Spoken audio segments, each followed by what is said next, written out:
Hey, I'm Maybe Burke, and you're watching Makeup for Lost Time.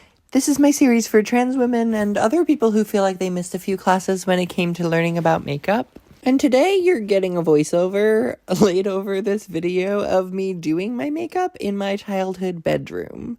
Every time I visit my parents, I try to make it a point to sit and do my makeup in my childhood bedroom because honestly, it's like a healing process for me as somebody who grew up not being able to wear makeup, as somebody who spent time practicing looks in this room, not this mirror. I don't think this mirror was in the room when I was a child, but as somebody who spent a lot of time putting makeup on late at night and then washing or crying it all off before I couldn't wear it to school the next day and things like that, it's important for me to really repair that relationship with makeup in the space that I spent so much time in as a child.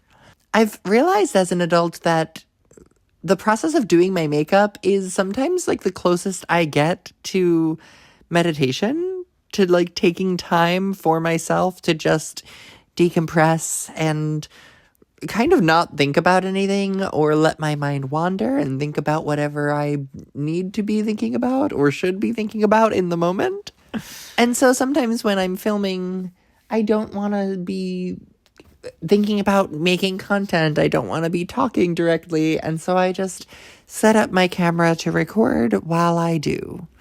And so that's where you get a video like this where I'm not really thinking, I don't think I was thinking about much while I was doing my makeup. And sometimes I just need that. And this is also where you can see like a pretty easy and a pretty quick base routine.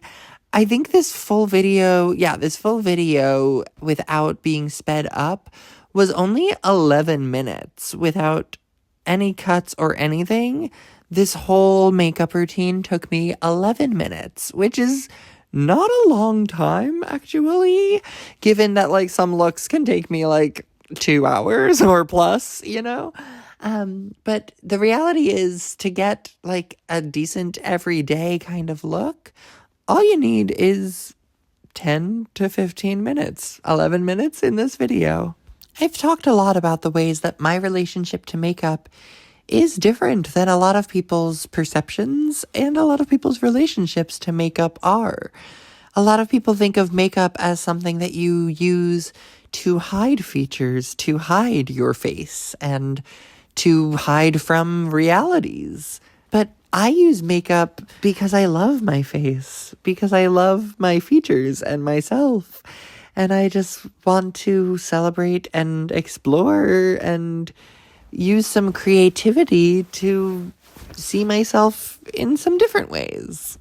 Not necessarily because I don't like what I look like without makeup, but because I love myself enough to see what else is possible and to see what creativity is available to me. It took me a long time to get to the place that I am at with makeup now, today.